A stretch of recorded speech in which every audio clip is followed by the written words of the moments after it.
Bismillahirrahmanirrahim. Assalamualaikum warahmatullahi wabarakatuh. Alhamdulillahirabbil alamin wa bihi nasta'in wa ala umurid dunya waddin. Assalatu wassalamu ala asrofil anbiya'i wal mursalin sayyidina wa maulana Muhammadin wa ala alihi wa sahbihi ajma'in, amma ba'du. Bagaimana kabarnya hari ini?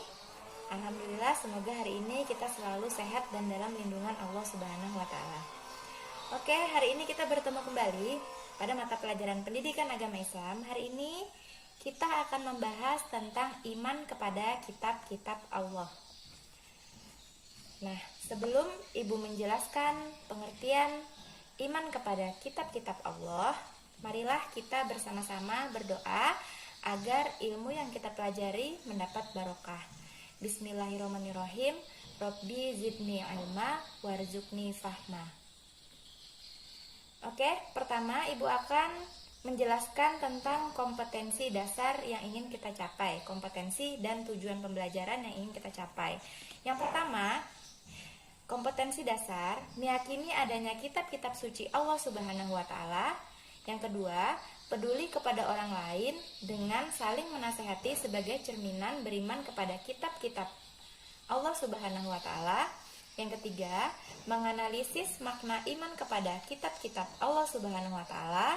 Yang keempat, menyajikan keterkaitan antara beriman kepada kitab-kitab suci Allah dengan perilaku kehidupan kita sehari-hari.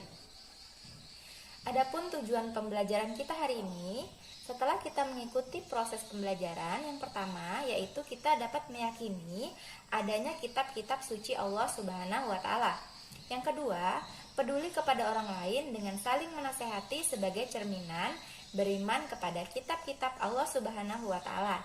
Yang ketiga, mengimplementasikan perilaku iman kepada kitab-kitab Allah dalam kehidupan kita sehari-hari. Yang keempat, menjelaskan makna iman kepada kitab-kitab Allah Subhanahu wa taala. Yang kelima, menjelaskan kandungan dalil nakli tentang iman kepada kitab-kitab Allah Subhanahu wa taala. Yang keenam, mengidentifikasi kandungan ciri-ciri orang yang beriman kepada kitab-kitab Allah Subhanahu wa taala. Yang ketujuh, menunjukkan perilaku yang mencerminkan iman kepada kitab-kitab Allah. Yang kedelapan, mengidentifikasi hikmah dan manfaat beriman kepada kitab-kitab suci. Yang kesembilan, menyajikan paparan tentang makna, tanda-tanda, hikmah, dan manfaat beriman kepada kitab-kitab Allah Subhanahu wa taala. Dan yang terakhir yaitu menyajikan paparan keterkaitan antara beriman kepada kitab-kitab suci Allah Subhanahu wa taala dengan perilaku peduli kepada orang lain dan saling menasehati. Selanjutnya, yang pertama kita akan membahas tentang pengertian iman kepada kitab-kitab Allah. Pengertian iman menurut bahasa adalah percaya dan membenarkan. Iman menurut istilah adalah kepercayaan yang diyakini kebenarannya dalam hati, ucapkan dengan lisan, dan diamalkan dengan perbuatan. Pengertian iman kepada kitab-kitab Allah adalah meyakini dengan sepenuh hati bahwa kitab-kitab itu benar-benar wahyu yang diturunkannya kepada para rasul, tidak diragukan kebenaran isinya, agar menjadi pedoman hidup bagi umatnya. Iman kepada kitab-kitab Allah termasuk dalam rukun iman yang ketiga. Sebagaimana di dalam surah An-Nisa ayat 136 yang berbunyi, A'udzubillahi minasyaitonirrajim, Bismillahirrahmanirrahim. Ya ayyuhallazina amanu aminu billah wa rasulih wal kitabil ladzi nazzala ala rasulih wal kitabil ladzi anzala min qabl wa may yakfur billahi wal malaikati wa kutubihi wa rusulihi wal yaumil akhir faqad dhalla ba'ida. Yang artinya, wahai orang-orang yang beriman, tetaplah beriman kepada Allah dan Rasulnya dan kepada kitab-kitab yang Allah turunkan kepada Rasulnya serta kitab yang Allah turunkan sebelumnya. Barang siapa yang kafir kepada Allah, malaikat-malaikatnya, kitab-kitabnya, rasul-rasulnya, dan hari kemudian, maka sesungguhnya orang itu telah sesat sejauh-jauhnya. Selanjutnya, di dalam Al-Quran disebutkan bahwa ada 4 kitab yang diturunkan Allah kepada Nabi. Yang pertama yaitu kitab Taurat. Kitab Taurat itu berasal dari bahasa Ibrani. Kitab Taurat adalah salah satu kitab suci yang diwahyukan Allah Subhanahu wa taala kepada Nabi Musa.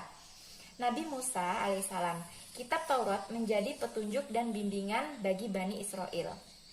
Isi pokok ajaran kitab Taurat berisi 10 ajaran pokok. Yang pertama yaitu tiada Tuhan selain Allah Subhanahu wa taala. Yang kedua, jangan menyembah berhala. Yang ketiga, jangan mempersekutukan Allah Subhanahu wa taala. Yang keempat, sucikan hari Sabtu. Yang kelima, hormati kedua orang tuamu. Yang keenam, jangan membunuh. Yang ketujuh, jangan berzina. Yang kedelapan, jangan mencuri. Yang kesembilan, jangan bersumpah palsu. Dan yang terakhir, jangan menginginkan milik orang lain. Selanjutnya, kitab yang kedua yang diturunkan Allah yaitu kitab Zabur. Kitab Zabur diturunkan Allah kepada Nabi Daud alaihissalam. Dalam bahasa Ibrani, istilah Zabur berasal dari kata zimara yang berarti lagu atau musik. Merupakan pengembangan dari kata zamar yang artinya nyanyi, nyanyi-nyanyian atau pujian. Kitab Zabur berisi kumpulan ayat-ayat yang dianggap suci. Ada 150 surah dalam kitab Zabur yang tidak mengandung hukum-hukum tetapi hanya berisi nasihat-nasihat, hikmah, pujian, dan sanjungan kepada Allah Subhanahu wa taala. Secara garis besar, nyanyian rohani yang disenandungkan oleh Nabi Daud alaihissalam dalam kitab Zabur terdiri atas 5 macam. Yang pertama, nyanyian untuk memuji Tuhan. Yang kedua, nyanyian perorangan sebagai ucapan rasa syukur. Yang ketiga, ratapan-ratapan jamaah. Yang keempat, ratapan dan doa-doa individu. Dan yang terakhir yaitu nyanyian untuk raja. Kitab yang ketiga yaitu kitab Injil. Kitab Injil diturunkan Allah kepada Nabi Isa alaihissalam. Kitab Injil diturunkan kepada Nabi Isa memuat keterangan-keterangan yang benar dan nyata, yaitu perintah Allah Subhanahu wa taala agar manusia mengesahkan dan tidak menyekutukannya dengan suatu apapun.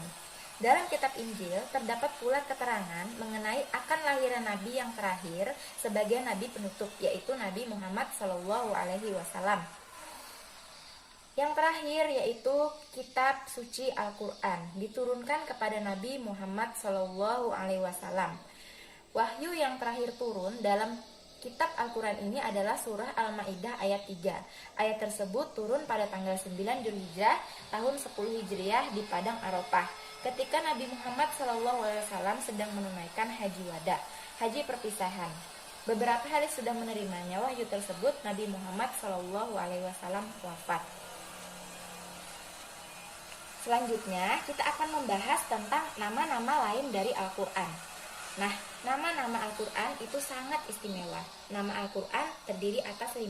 Yang pertama yaitu Al-Huda. Al-Huda itu artinya adalah sebagai petunjuk seluruh umat manusia. Yang kedua yaitu Al-Furqan. Artinya Al-Quran sebagai pembeda antara yang baik dan yang buruk. Yang ketiga Asyifa. Artinya Al-Quran sebagai penawar atau obat. Yang keempat Az-Zikir, yang artinya Al-Quran sebagai peringatan adanya ancaman dan balasan. Yang kelima Alkitab, artinya Al-Quran adalah firman Allah Subhanahu wa taala yang dibukukan. Selanjutnya kita akan membahas tentang keistimewaan yang ada di dalam Al-Quran. Keistimewaan kitab suci Al-Quran adalah yang pertama, Al-Quran itu sebagai petunjuk dan rahmat bagi orang-orang yang beriman dan bertakwa. Yang kedua, sebagai informasi kepada setiap umat bahwa Nabi dan Rasul terdahulu mempunyai syariat atau aturan dan caranya masing-masing dalam menyembah Allah Subhanahu wa taala. Yang ketiga, Al-Quran sebagai kitab suci terakhir dan terjamin keasliannya. Yang keempat, Al-Quran tidak dapat tertandingi oleh ide-ide manusia yang ingin menyimpangkannya. Yang kelima, membaca dan mempelajari isi Al-Quran merupakan ibadah. Nah, umat Islam wajib mengimani dan mempercayai isi Al-Quran karena Al-Quran merupakan pedoman hidup umat manusia, terlebih lagi pedoman hidup umat Islam. Apabila kita tidak mengimani dan mengamalkannya, kita termasuk orang-orang yang ingkar atau kafir. Cara mengamalkan isi Al-Quran adalah dengan mempelajari cara belajar mengajinya mulai dari Iqra, Qiraati, atau yang lainnya. Kemudian mempelajari artinya, menganalisis isinya, dan mengamalkannya. Alhamdulillah, selesailah hari ini pembahasan kita mengenai iman kepada kitab-kitab Allah Subhanahu wa Ta'ala. Baiklah, sebelum kita menutup pelajaran kita hari ini, marilah kita bersama-sama berdoa agar ilmu yang tadi kita pelajari dapat bermanfaat. Bismillahirrahmanirrahim. Subhanakallahumma wa bihamdika asyhadu alla ilaha illa anta wa astaghfiruka wa atubu ilaik. Salah hilap mohon maaf. Wallahu muwaffiq ila aqwamit thoriq. Wassalamualaikum warahmatullahi wabarakatuh.